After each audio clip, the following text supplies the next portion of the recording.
Welcome to Inglés Básico para Educación Continua. This is unit number 6. Let's write an email.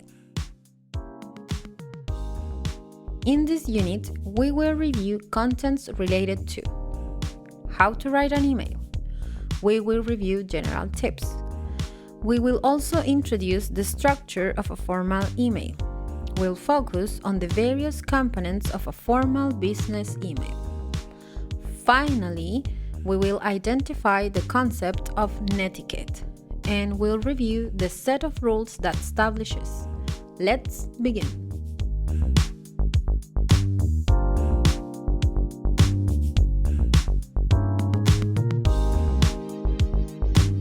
How to write an email. First of all, we need to clarify that the word email is a variant spelling of email, and neither spelling is incorrect, and both are widely accepted, so you can use any of them. In order to start writing a formal email, we must take into account the following tips. Use a descriptive subject line. Keep your mails short. Use simple and direct English. Make sure your reader knows what to do next. Reduce the amount of email you send. Don't send heavy attachments.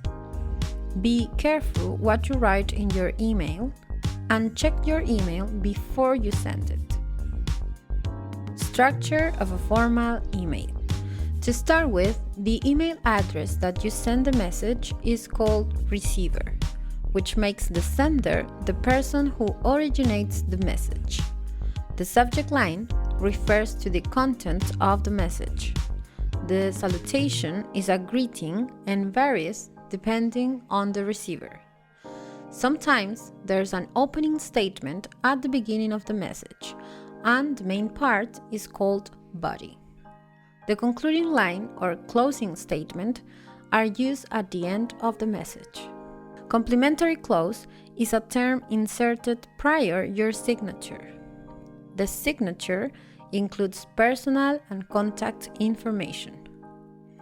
A disclaimer is a text that is added to an outgoing email. There are different types. The one that appears in the example is an environmental disclaimer. Carbon copy is used to send the exact same copy of the email to one or more other people. And blind carbon copy is to send an email without showing the email address. Structure of a formal email. Email parts explanation. We will explain with some more detail the email parts: receiver, sender, and subject line. The receiver is the person or people you are sending the email to. The sender is the source of the message or the person who originates the message. And the subject line tells the recipient what to expect within the email. Salutation is like a greeting and addresses the email to a specific recipient. For man and woman, we can use the phrases "Dear Sir," "Dear Madam," or "To whom it may concern." "Dear Sir" is used only with a man, and "Dear Madam" for women only. "Dear Mr." is also used to refer to men, and for women we have 3 different options that vary according to the status. "Dear Miss" refers to single women.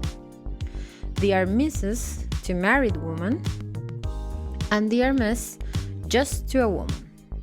If you want to add the person's last name, you can say "Dear Mr. Anderson" for a man and "Dear Miss Anderson" for a woman. Tip: using Miss or Mrs.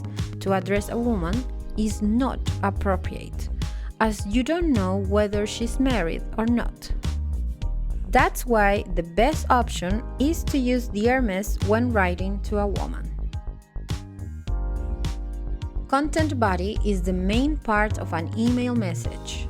Opening statement is used to start a message, and it is related to the reasons for writing, which can be replying, inviting, apologizing, complaining, asking for information, thanking, making a request, giving information and making reference to previous or future contact.